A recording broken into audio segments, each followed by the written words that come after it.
Praise the Lord. Faith വോയിസിലേക്ക് എല്ലാവരെയും ഞങ്ങൾ സ്വാഗതം ചെയ്യുന്നു. വെളിപാടിന്റെ പുസ്തകം തുറക്കപ്പെട്ടു. 19-ാം അധ്യായം 11 മുതലുള്ള തിരുവചനങ്ങൾ ഇങ്ങനെ വിളിച്ചു പറഞ്ഞു: സ്വർഗം തുറക്കപ്പെട്ടതായി ഞാൻ കണ്ടു. ഇതാ ഒരു വെള്ളക്കുതിര. അതിന്റെ പുറത്തിരിക്കുന്നവൻ വിശ്വസ്തനെന്നും സത്യവാനെന്നും വിളിക്കപ്പെടുന്നു. അവൻ നീതിയോടെ വിധിക്കുകയും പടപൊരുതുകയും ചെയ്യുന്നു. അവന്റെ മിഴികൾ തീനാളം പോലെ.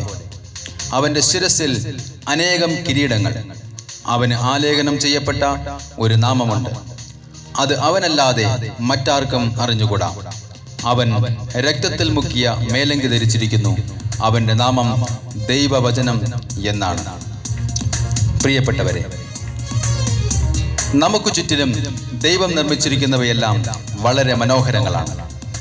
ഇവയെല്ലാം നോക്കി നമുക്ക് പറയുവാൻ കഴിയും, ദൈവമേ, എത്ര മനോഹരങ്ങളായിട്ടാണ് ഇവയെല്ലാം അങ്ങ് നിർമ്മിച്ചിരിക്കുന്നത് എന്ന്. എന്നാൽ നിന്റെ ഹൃദയാന്തർഭാഗത്ത് ദൈവം വസിക്കുന്ന ദേവാലയം നീ ഒന്ന് ശ്രദ്ധിച്ചു നോക്കിയിട്ടുണ്ടോ? ദൈവം നമ്മോട് ചോദിക്കുകയാണ്. ഇല്ലെങ്കിൽ ഇപ്പോഴെങ്കിലും ഒന്ന് ശ്രദ്ധിക്കാമോ? ആ ദേവാലയം നീ എങ്ങനെയാണ് നിർമ്മിച്ചിരിക്കുന്നത്? ഹഗായി പ്രവാചകന്റെ പുസ്തകത്തിലൂടെ ദൈവം ചോദിക്കുന്നു, കർത്താവിന്റെ ആലയം നശിച്ചു കിടക്കെ നിങ്ങൾക്ക് മച്ചിട്ട വീടുകളിൽ താമസിക്കുവാൻ സമയമായോ?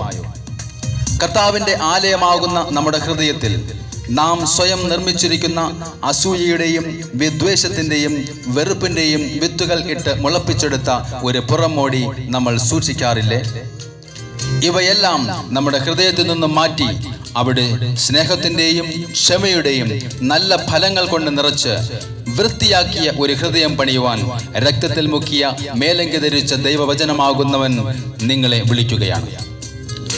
യാക്കോബിന്റെ ലേഖനം നമ്മളെ ഓർമ്മിപ്പിക്കുന്നു, എല്ലാ അശുദ്ധിയും വർദ്ധിച്ചു വരുന്ന തിന്മയും ഉപേക്ഷിച്ച് നിങ്ങളിൽ പാകിയിരിക്കുന്നതും നിങ്ങളുടെ ആത്മാക്കളെ രക്ഷിക്കുവാൻ കഴിവുള്ളതുമായ വചനത്തെ വിനയപൂർവ്വം സ്വീകരിക്കുവാൻ.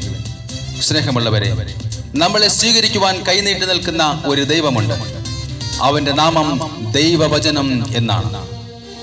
നമ്മൾ വിചാരിക്കുന്നുണ്ടാവും നമ്മുടെ വേദനകൾ ഈ ദൈവം കാണുന്നില്ല എന്ന്.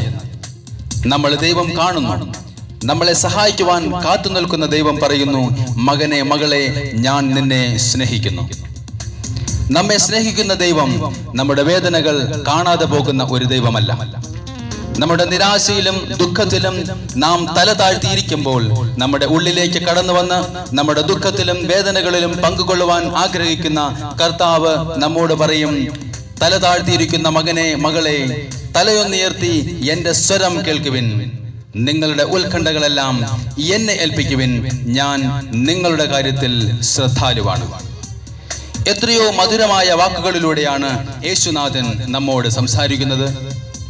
നിനക്ക് രക്ഷ പ്രാപിക്കുവാൻ ആഗ്രഹമുണ്ടോ? ആഗ്രഹമുണ്ടെങ്കിൽ യഥാർത്ഥമായ വിശുദ്ധിയിലും നീതിയിലും ദൈവത്തിന്റെ സാദൃശ്യത്തിൽ സൃഷ്ടിക്കപ്പെട്ട ഒരു പുതിയ മനുഷ്യനെ ധരിക്കുവിൻ. നിക്കോദേമോസ് യേശുവിനോട് ചോദിച്ചു, ഒരാൾക്കെങ്ങനെ വീണ്ടും ജനിക്കുവാൻ കഴിയും? അയാൾ രണ്ടാമതും അമ്മയുടെ ഗർഭപാത്രത്തിൽ പ്രവേശിച്ച് ജനിക്കുവാൻ കഴിയുമോ? കർത്താവ് പറഞ്ഞു, നീ ആത്മാവിനാൽ വീണ്ടും ജനിക്കണം. നിങ്ങളുടെ മനസ്സിന്റെ നവീകരണം വഴി രൂപാന്തരപ്പെടുവിൻ. സൽപ്രവൃത്തികളിൽ സമ്പന്നരും വിശാല മനസ്കരും ഉദാരമതികളുമായിരിക്കുകയും വേണം. അങ്ങനെ ജീവൻ അവകാശമാക്കുന്നതിന് നിങ്ങൾ നിങ്ങളുടെ ഭാവിക്ക് ഭദ്രമായ അടിത്തറ പണിയുക. 34-ാം സങ്കീർത്തനം നമ്മോട് പറയുന്നു, സിംഹക്കുട്ടികൾ ഇര കിട്ടാതെ വിശന്നു വലഞ്ഞേക്കാം. കർത്താവിനെ അന്വേഷിക്കുന്നവർക്ക് ഒന്നിനും കുറവുണ്ടാവുകയില്ല. അതുകൊണ്ട് വചനമാകുന്ന യേശുക്രിസ്തുവിന് നമ്മളെ തന്നെ നമുക്ക് സമർപ്പിക്കാം. ആബാ പിതാവേ എന്ന് വിളിക്കുന്ന തന്റെ പുത്രന്റെ ആത്മാവിനെ ദൈവം നമ്മുടെ ഹൃദയങ്ങളിലേക്ക് അയച്ചിരിക്കുന്നു. നിങ്ങൾ ദൈവത്തിന്റെ ആലയമാണെന്നും ദൈവാത്മാവ് നിങ്ങളിൽ വസിക്കുന്നു എന്നും നിങ്ങൾ അറിയുന്നില്ലേ? ദൈവത്തിന്റെ ആലയം നശിപ്പിക്കുന്നവനെ ദൈവം നശിപ്പിക്കും. എന്തെന്നാൽ ദൈവത്തിന്റെ ആലയം പരിശുദ്ധമാണ്. ആ ആലയം നിങ്ങൾ തന്നെ.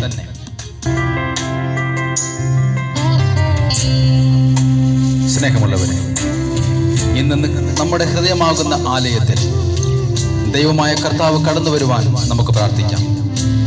കർത്താവ് യേശുവിന്റെ കരുണ ഇന്ന് നമ്മിലും നമ്മുടെ കുടുംബങ്ങളിലും ഉണ്ടാകുവാൻ വേണ്ടി നമുക്ക് പ്രാർത്ഥിക്കാം. നമ്മുടെ ജീവിതത്തിൽ സ്നേഹമായും ശാന്തിയായും ക്ഷമയായും പരിശുദ്ധാത്മാവ് നിറയട്ടെ.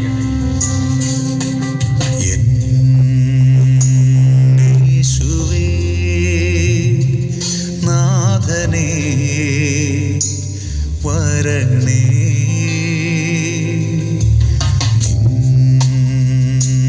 കാരുണ്യം എൻ്റെ മേൽ ചൊരിയണേ.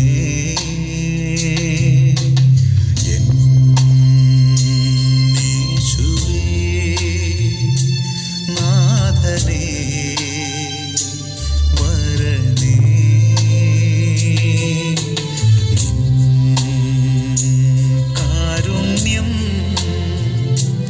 എൻ്റെ മേൽ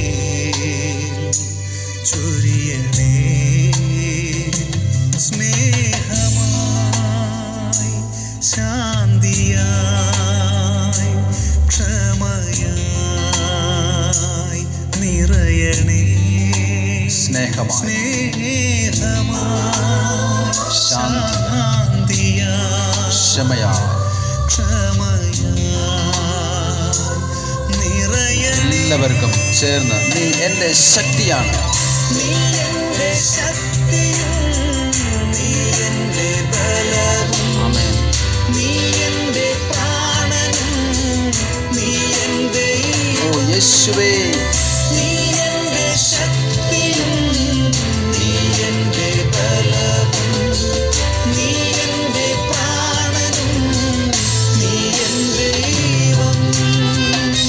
പ്രിയപ്പെട്ടവരെ, തൻ്റെ ആത്മാവും ജീവനും നമുക്കായി നൽകി നമ്മെ സ്നേഹിക്കുന്ന കർത്താവായ യേശുവിൻ്റെ ആ വലിയ നാമത്തെ ഉയർത്തി നമുക്ക് ഏവർക്കും പാടാം.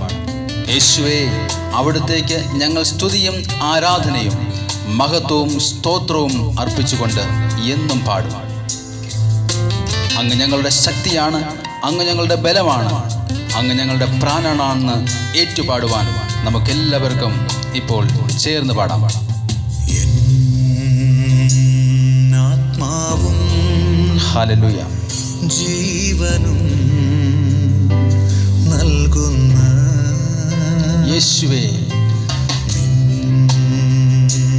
നാമത്തെ ഉയർത്തി ഞങ്ങൾ പാടുന്നു. ഉയർത്തി ഞാൻ പാടുന്നു.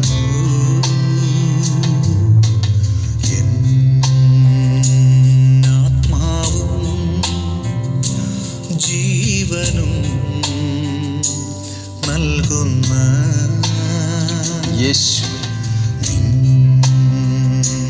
നാമത്തെ ഉയർത്തി ഞാൻ പാടുന്നു.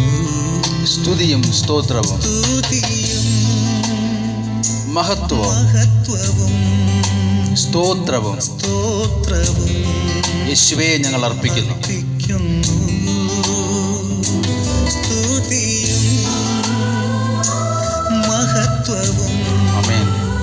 സ്തോത്രം. സ്തോത്രവും അർപ്പിക്കുന്നു. നീ എൻ്റെ ശക്തിയും നീ എൻ്റെ ബലവും, നീ എൻ്റെ പ്രാണനും നീ എൻ്റെ ദൈവം, നീ എൻ്റെ ശക്തിയും നീ എൻ്റെ ബലവും. ഇന്നത്തെ ദിവസം ദൈവം നമ്മളെ എല്ലാവരെയും സമൃദ്ധമായി അനുഗ്രഹിക്കുമാറാകട്ടെ എന്ന് ഞങ്ങൾ പ്രാർത്ഥിക്കുന്നു.